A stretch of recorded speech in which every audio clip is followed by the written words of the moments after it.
Laut Cina Selatan panas, militer Cina kirim jet tempur ke blok gas Malaysia.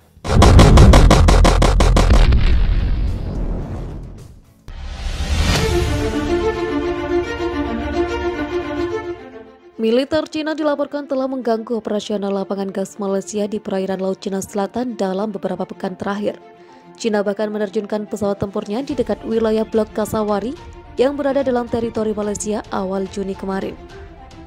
Pada 1 Juni, tepat sebelum pekerjaan konstruksi di Kasawari dimulai, 16 pesawat militer Cina mendekat dalam jarak 60 mil laut dari Sarawak terbang dalam formasi taktis.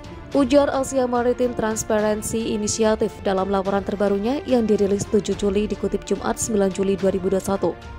AMTI menambahkan bahwa hal ini menunjukkan komitmen negeri tirai bambu dalam mempertahankan klaim 9 garis putus-putus di LCS, di mana juga mencakup wilayah eksplorasi gas itu.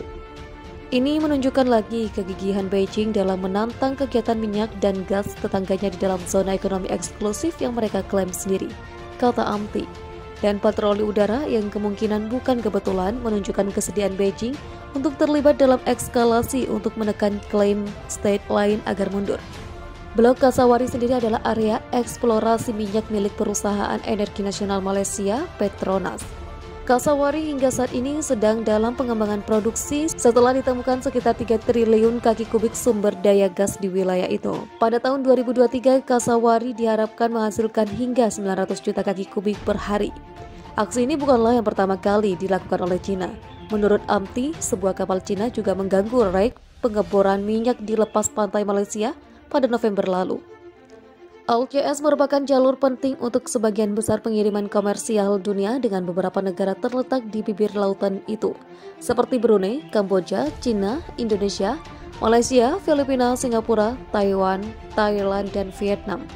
Lautan itu diyakini sebagai perairan yang kaya hasil alam, terutama migas dan ikan. Cina bersikukuh mengklaim sekitar 90% dari lautan itu dalam apa yang disebut sebagai 9 garis putus-putus. Ini mencakup area seluas sekitar 3,5 juta kilometer persegi atau 1,4 juta mil persegi. Klaim tersebut telah menimbulkan ketegangan politik di kawasan. Sementara itu, belum ada komentar Cina soal laporan ini. Malaysia juga belum memberi pernyataan baru. Wakil Direktur Pusat Studi Pertahanan dan Keamanan Internasional di Universitas Pertahanan Nasional Malaysia, Adam Leung Kok Wee, menilai manuver Cina di udara Laut Cina Selatan bertujuan untuk menguji kekuatan pertahanan udara Malaysia. Menurutnya, dikutip dari The Diplomat, Cina sekali lagi mengerahkan kekuatannya melawan klaim Malaysia di Cina Selatan. Laut Cina Selatan kali ini menggunakan kekuatan udara dan bukan pengerahan kapal penjaga pantai atau milisi maritim biasa.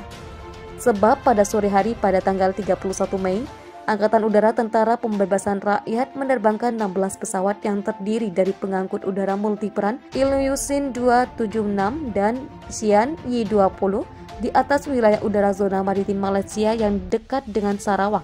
Jelasnya yang dikutip dari The Diplomat, menurut Royal Malaysian Air Force, satu skuadron pesawat PLAAF terbang dalam formasi taktis dan melewati dekat South Lusonia Shoals yang dikelola oleh Malaysia dan terletak di dalam zona ekonomi eksklusif Malaysia, tetapi diklaim oleh Cina sebagai bagian dari klaim 9 garis putus-putus yang ekspansif.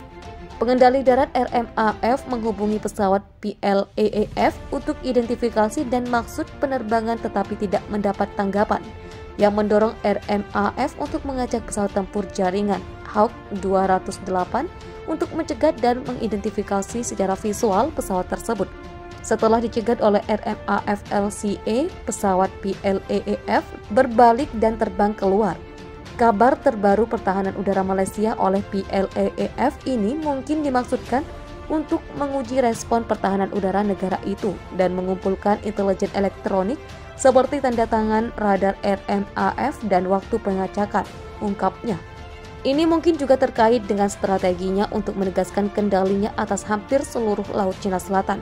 Dalam beberapa tahun terakhir, Cina secara teratur mengirim kapal penjaga pantai dan milisi maritim ke ZEE Malaysia.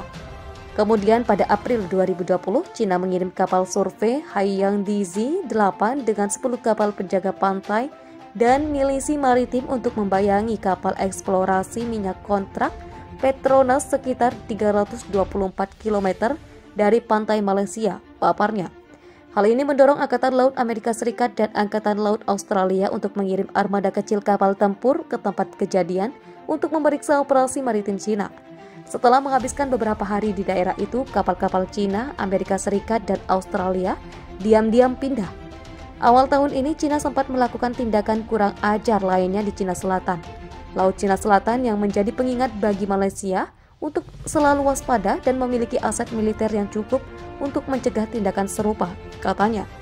Kemudian pada tanggal 7 Maret, armada besar lebih dari 200 kapal penangkap ikan Cina berlabuh di Whitsun Reef yang diklaim Filipina dikenal sebagai Julian Philip Reef ke Manila, dekat dengan Provinsi Palawan di Filipina Barat di Laut Cina Selatan. Tindakan ketegasan terbaru oleh Cina ini telah menghasilkan protes kemarahan dari banyak politisi dan pejabat Filipina dan terus menumbuhkan kekhawatiran tentang tindakan Cina di masa depan di Cina Selatan atau Laut Cina Selatan. Penerbangan PLAAF baru-baru ini di atas wilayah udara zona maritim Malaysia mungkin menunjukkan sikap yang berpotensi lebih agresif, di mana kekuatan udara dapat digunakan untuk mengerahkan aset dan tenaga untuk menduduki pulau dan terumbu yang diklaim di Laut Cina Selatan. Ini berarti bahwa Angkatan Bersenjata Malaysia perlu memperoleh tidak hanya kapal angkatan laut tambahan, tetapi juga aset pertahanan udara untuk melindungi kepentingan nasional Malaysia, terutama di zona maritim Laut Cina Selatan yang luas dan wilayah udara di atasnya, dan untuk memberikan pencegah yang kredibel terhadap calon agresor asing. Jelasnya, rencana pengembangan kemampuan pertahanan utama untuk Angkatan Bersenjata Malaysia telah dijabarkan dalam Buku Putih Pertahanan Pertama Malaysia yang disetujui oleh Parlimen pada tahun 2019. Di antara beberapa aset dan kemampuan utama yang diperlukan dalam dekade ini adalah pengembangan perang cyber dan kemampuan amfibi untuk Angkatan Darat Malaysia, akuisisi dan pembangunan littoral mission ships untuk Royal Malaysian Navy, dan pengadaan Maritime Patrol Aircraft dan Light Combat Aircraft modern untuk RMAF. LCA Hawk 208 yang digunakan untuk mencegat PLAAF minggu ini telah beroperasi selama lebih dari 25 tahun dan sangat perlu dilengkapi dengan LCA modern. RMAF mungkin juga perlu mempercepat akuisisi radar pertahanan udara tambahan dan sistem pertahanan udara jarak menengah, sebagaimana tercantum dalam Buku Putih Pertahanan 2019.